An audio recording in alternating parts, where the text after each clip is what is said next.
Ya guys, kembali lagi di channel Kiplok Earlier.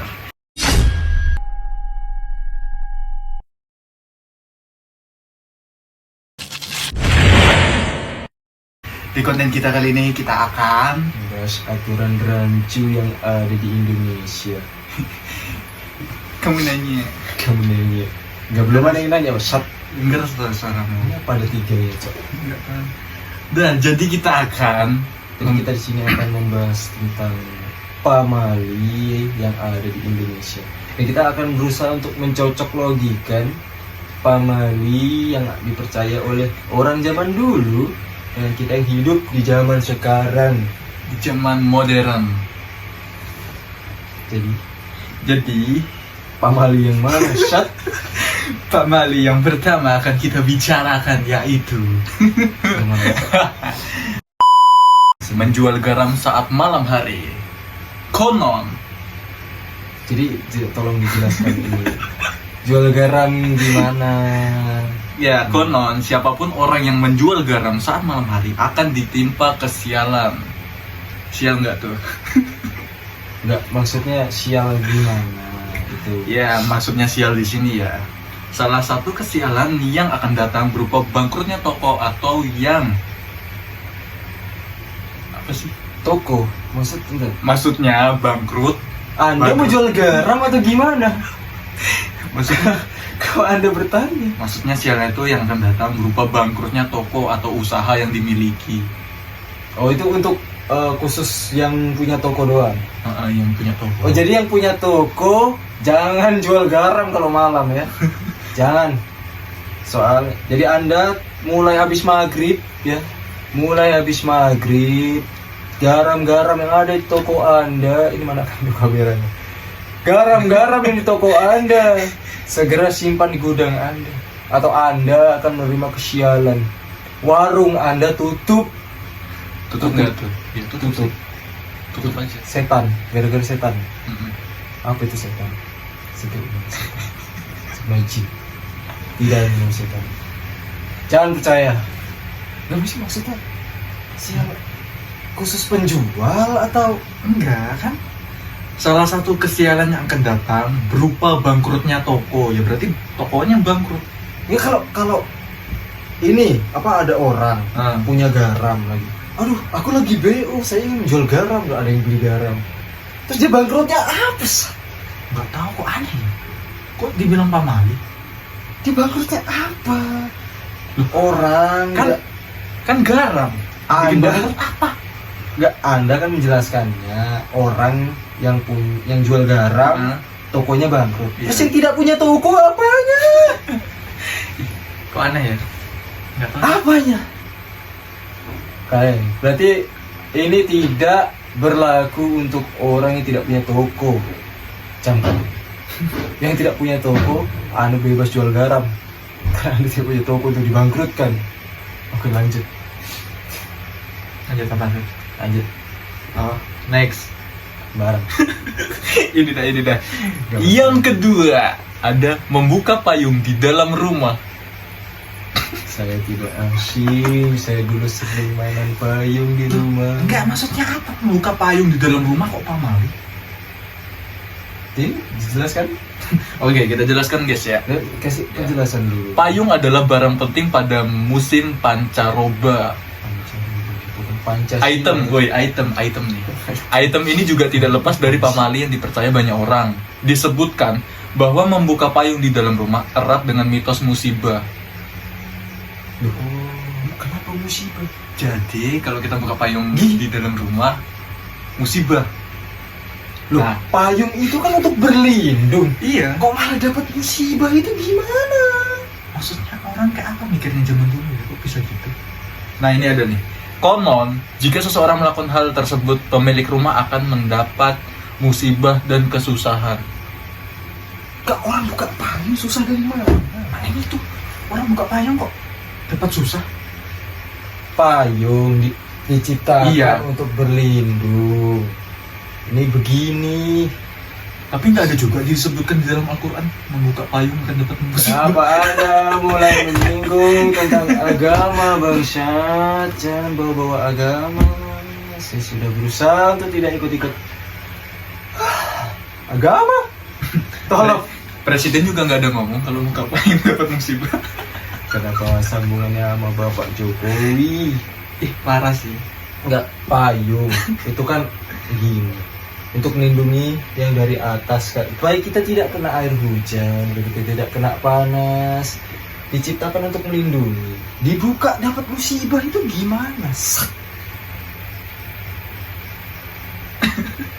Nggak tahu aku. Oke, ya lanjut. Oke, lanjut 3 guys. menit. Tidak logis. Yang ketiga. Oh, yang pertama tidak masuk akal.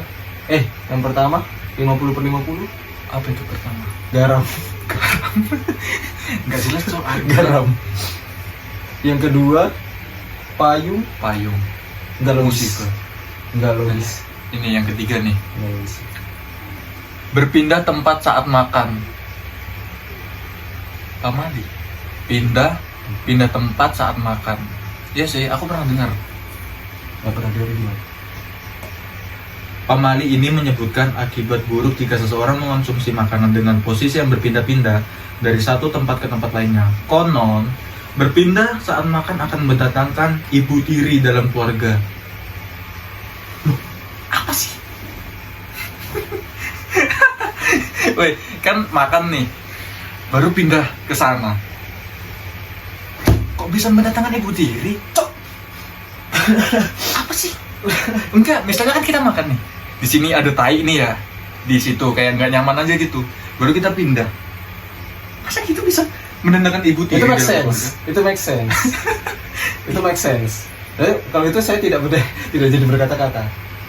Cuma kalau ada orang bangsat yang pengen punya emak tiri dengan cara makan berpindah tempat, Anda bangsat. Anda bangsat. Parah sih. Ya, kalau pindahnya karena Iya, kalau kayak gak nyaman gitu kan, ada apa gitu depannya.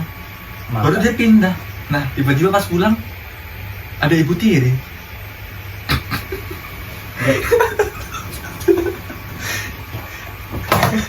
Enggak gitu, Cok. Berarti kalau anaknya DPR nih.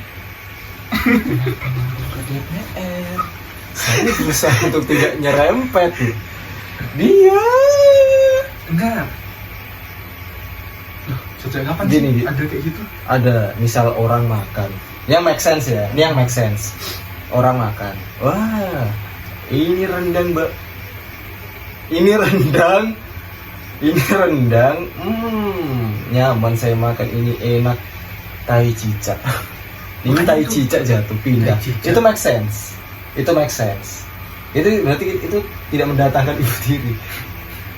Oke, tolong yang tahu tentang pamali ini, apa kita makan tai cicak jatuh kita pindah, apa kita dapat ibu tiri?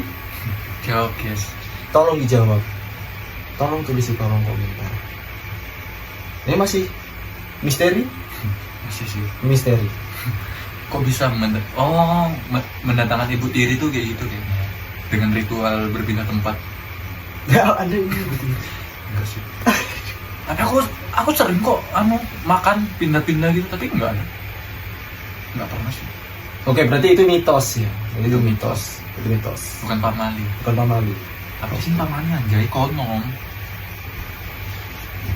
Jangan-jangan orang dulu gak ada benar. Lanjut. Saya beli becok. Apa ya? Lanjut. Serah, Anda mau bikin pamali sendiri juga saya nggak peduli. Oh, itu yang orang makan. Apalagi nih? Yang katanya ada orang kalau makan depan pintu itu katanya apa? Oh iya, kalau menutup rezeki, pintu rezeki. Kan kita posisinya makan.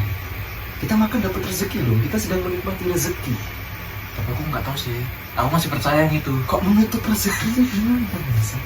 Iya, yang ngatur kan Allah.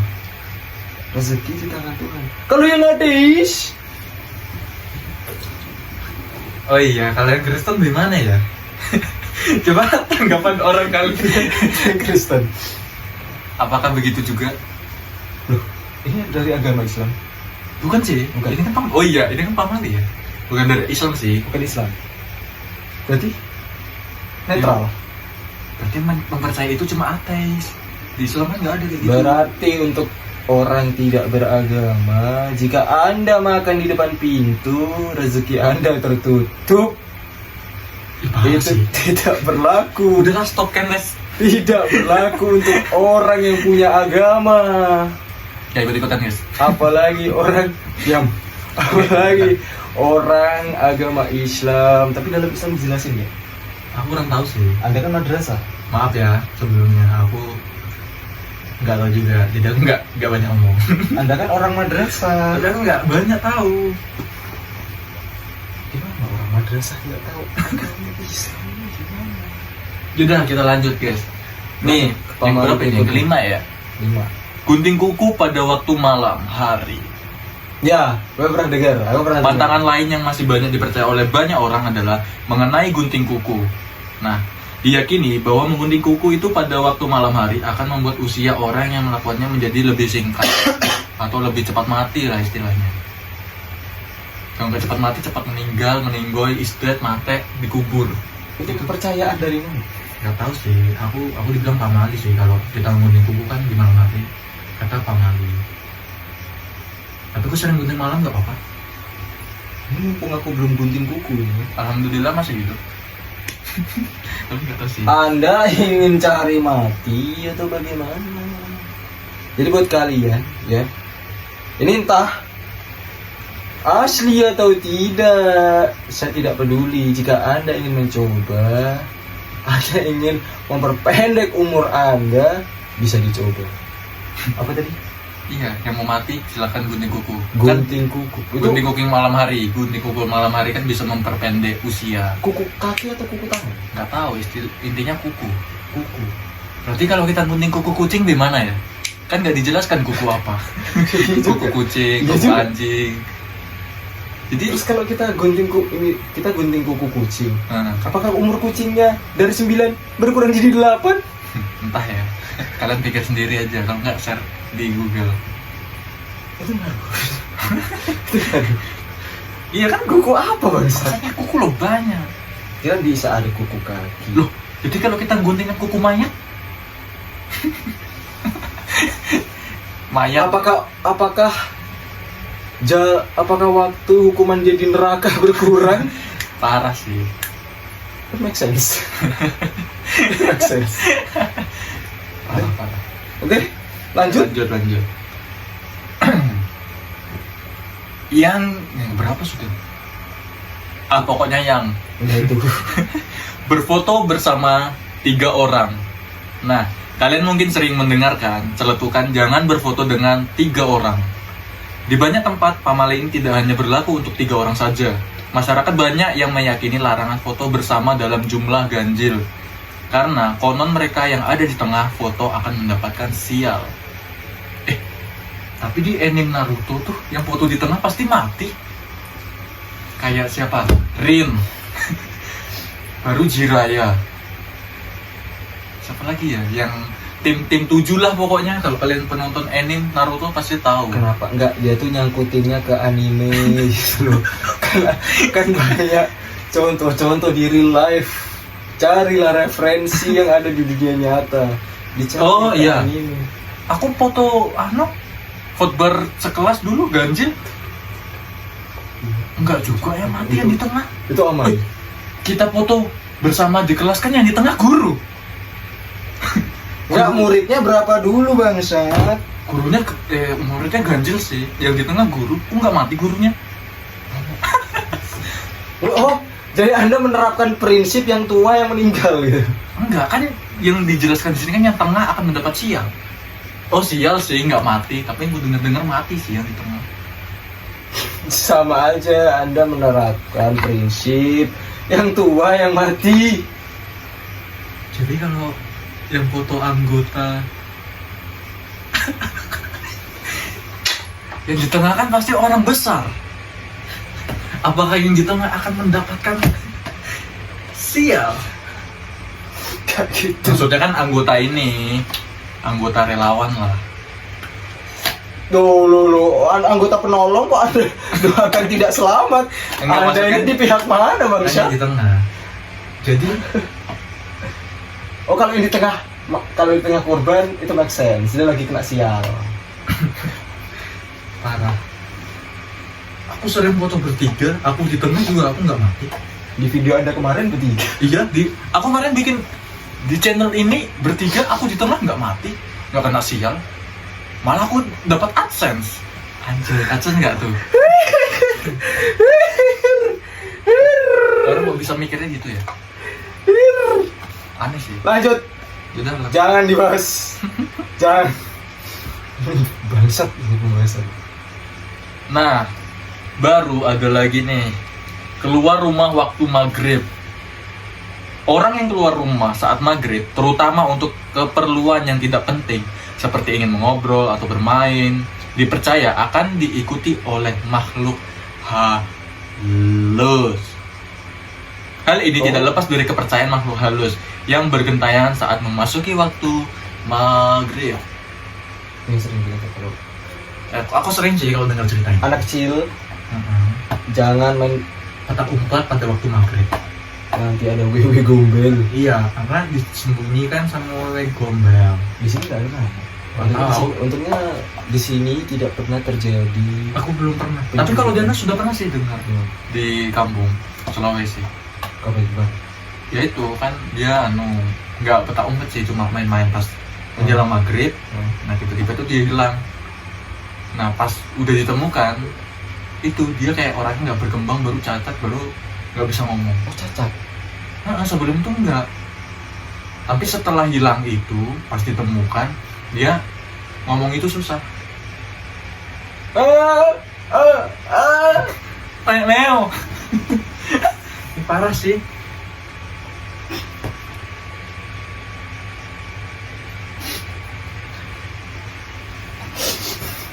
Astagfirullah. Oh gitu ya. Bro. Nah terus kalau keluarnya penting, hilang nggak tuh?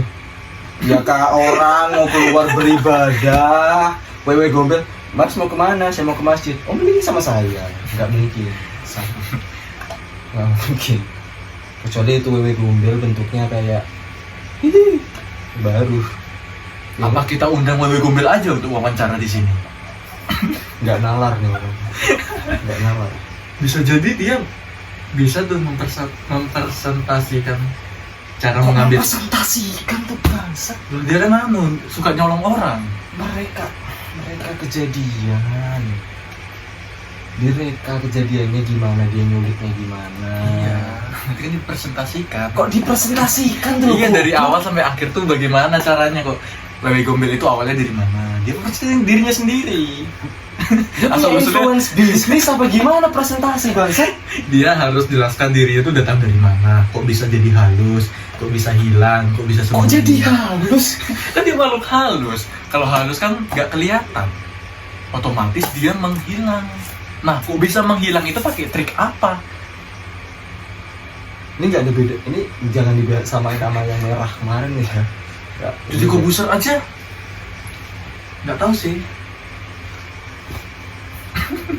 jangan terlalu sensitif. Skip. Blok. Tuman. Skip. Lanjut pembahasan lain ini terlalu bangsat nih. Nah ini ada lagi satu nih, ini terakhir guys ya. Ya, bersiul pada saat malam hari. Nggak asing kan? Nggak asing. Pasti nggak asing. Enggak, aku siul juga berhasil santai. Nah, mitos bersiul di malam hari ini sudah lama ada. Mitos. Kabarnya, jika kamu nekat bersiul pada malam hari, artinya secara sengaja kamu telah mengundang makhluk halus untuk datang dan mendekat. Serem juga sih. Oh iya, jadi kita undang aja dia dengan cara bersiul. Tapi mitos sih. Enggak, siulnya gimana dulu? Ya, siul kan banyak. Gimana? Siul yang pakai suling. Loh, berarti kalau siul Roma Irama nih, Itu ditiup bangsat. Beda. loh, main suling kan di siul. Kok disiul? Kok ditiup sih? Dia ente Kadang-kadang ya ente. ente kalau main suling nggak ditiup itu gimana bunyinya bangsat? Nggak tahu sih. Aku pernah niup suling tapi nggak bunyi, yang keluar cuma angin. Itu ada bisa main, ada sebenarnya di organ mana? Yang jadi pertanyaan itu siul yang gimana? Kan ada kan siul kan.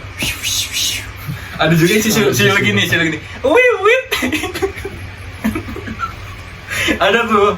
Ada. Kalau orang bisa pasti bisa. Ada sih. Ya kalau nggak bisa nggak usah di. Kalau nggak ada. Fit.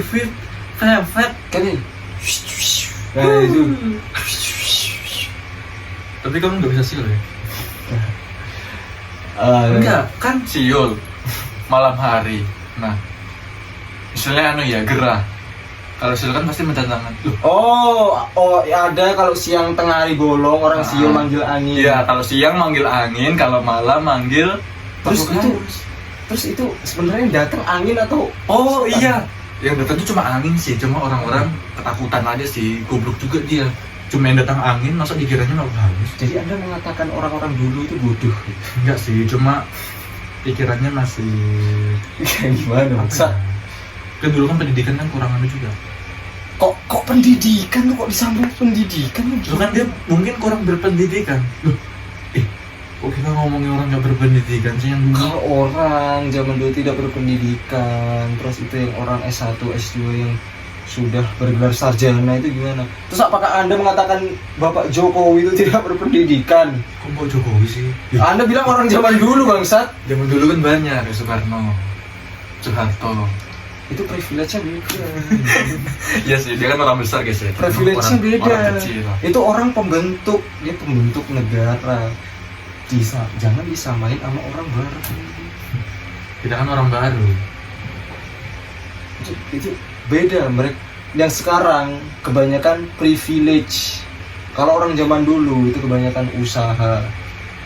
Pak Soekarno sebagai pembentuk negara, Pak Soeharto itu seingatku sebagai apanya Pak Karno itu lupa ada gue inget dia jadi apanya itu ya intinya dia jadi kayak tentang anunya ketua tentara rivalnya rival kan partner kok partner gini sih kan partner gini apa sih nggak jelas. Terus Pak Habibie kan otaknya cerdas. Oh cerdas. Enggak. Kita belum bahas Yul, kok bahas orang dulu sih. Privilege boy. Kan sekarang kita pembahasannya ke privilege. Ayo putar waktu. Kok putar waktu? Tadi kan kita bahas Yul, tapi kita mutarnya ke masa lalu. Kan kita kan tadi yang menurut orang dulu itu durasi. Kita mencari akses. Kita masih bisa Kita cari akses. Biarkan dia, karena dia punya channel sendiri, ngedit sendiri. Gua mah sendiri guys. Apa lo mau sok puitis, lo mau jadi anak senja lo lah. Sendiri. Nggak ada anak senja. Maghrib sholat bangsat, nggak ada anak senja. Ya, kalau orang Kristen. Oh iya. Nggak tahu sih. Terus kalau orang luar negeri gitu, siul saat malam. Tapi di luar negeri nggak ada setan. Kenapa hanya berlaku di Indonesia? Iya. Coba kita tanya orang Malaysia. Ayo, kita orang Thailand. Perlukah kita online Omegle? Oh iya. Kita akan mendatangkan Jungkook. Punya duit berapa lu bos? Dia kan kemarin abis dia Piala Dunia opening. Semuanya. Perasaan kemarin opening ngaji deh bangsat. Dia kan jadi nyanyi juga. Yang lagu barunya tuh, Dreamer. Openingnya Piala Dunia lagunya. Enggak nonton. Kamu sih. Gue Piala Dunia enggak nonton. Gue tahu itu berapa kosong yang menang siapa juga tahunya dari Facebook. Sama sih, apa enggak ada juga. Habis ini kena serang sama komunitas Piala Dunia. Ngapain? Udah kah? Kenapa kita jadi bahas Piala Dunia bangsat? Makanya gue dulu sih Yul. Habis sih. Udah. Habis. Oke. Ada lagi sih. Stop. Oke guys, stop. Stop can't love me, you darling. dia ini ngomong apa? Coba. Set. Oke. Oke. Itu saja untuk segmen episode pertama aturan rancu pada malam Malam Jumat. Oh iya, malam Jumat. Malam Jumat. Pas kan kita bahas pamali. Iya sih. Oh iya. Masuk. Tayang segera. Saat ini juga langsung tayang. Nggak uploadan, nggak editan. Enggak langsung tayang tuh gimana konsepnya coba anjing? Langsung upload, kirim, klik, celong, dah, skip. Lo nggak ngedit? Edit sih, openingnya doang. Opening. Intro ding. Ini itu. Oh, outro enggak perlu outro. Intronya kan Giblok Ilir, what the fuck man those. Dah. Oke guys, jangan lupa subscribe and like and comment. Siapa tahu kalian ada mau menghujat kami, hujat aja. Atau punya sesuatu pembahasan? Ya punya pembahasan apa? Kasih masuk. Kita Masuk. rekomendasikan untuk Nanti kalian kita akan semua bahas tentang setidaknya kita nanam padi tidak maju. skip. Makasih.